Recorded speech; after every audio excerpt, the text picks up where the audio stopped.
كان يا ما كان في قديم الزمان. يقولون اكو واحد اسمه شناوة يحب بنية بسلفهم وهي من أقربائه،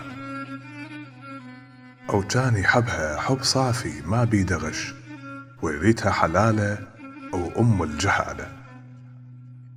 المهم يوم من الأيام بالصدفة التقوا بالشريعة، التترس منها هاي البنية ماي.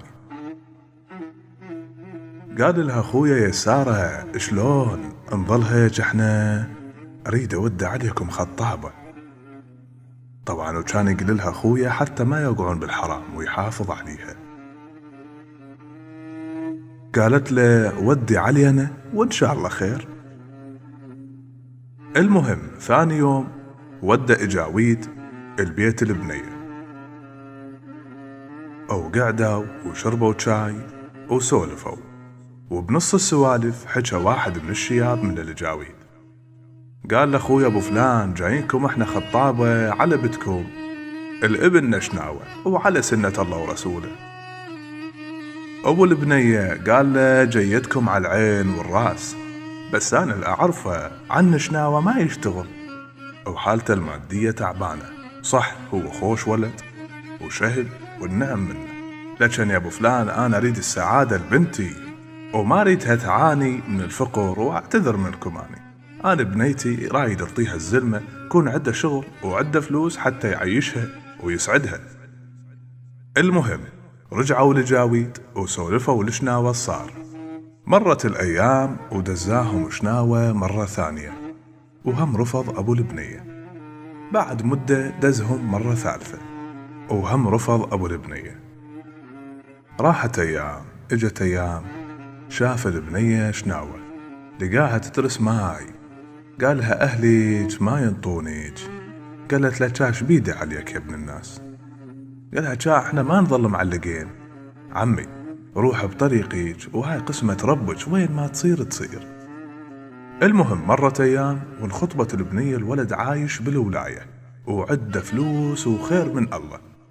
اتزوجت وراحت هاي البنية للولاية، بس أول شهر شافت الويل طلع مخربط ويشرب أجلكم الله ومو خوش آدمي ودوم يضربها، فبقت شهر يمه وطلقها وطردها من البيت. فرجعت لأهلها، بعدها ما واصلة لأهلها شافت ناس هواي ملتمين يم بيت شناوة ونجدت حبايبها شنو هاي الناس الملتمة. قالوا لها اليوم عرس شناوة. هاي انقهرت، قالت يلا خليني أروح أبارك له وهو من أقربائها. المهم راحت وسلمت عليه شلونك شناوة مبارك وشايف كل الخير.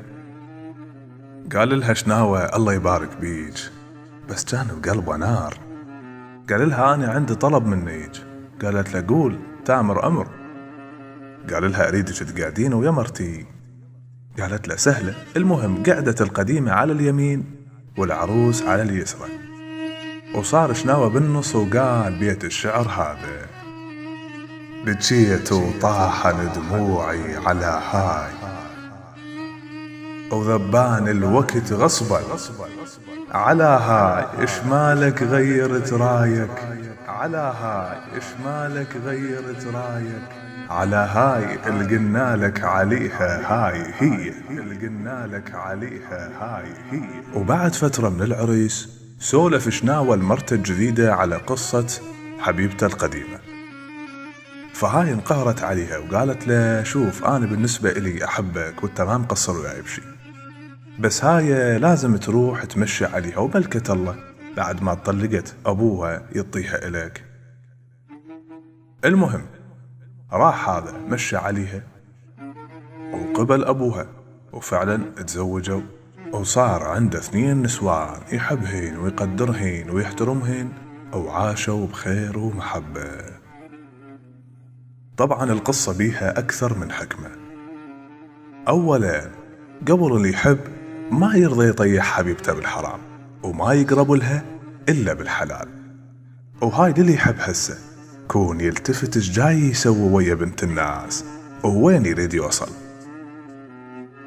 ثانيا شفتوا شناوة قد حاول ويا أبوها ومن ما قبل أبوها انسحب عن بنت الناس وقال لها أبويا شوفي حياتك، وما بقى وياها أو عقد حياتها أكثر مثل ما جاي يصير اليوم.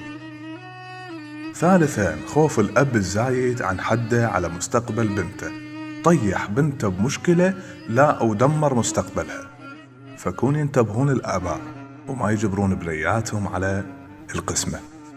وأقول للأب شلون تخلي بنتك تعيش ويا بشر هي ما تريده؟ تخيل نفسك بمكانها ويجبرونك على مرة وانت ما تريدها ولا تهواه، وتعيشون عيشة سعيدة وانتم السالمين. في أمان الله. في أمان الله.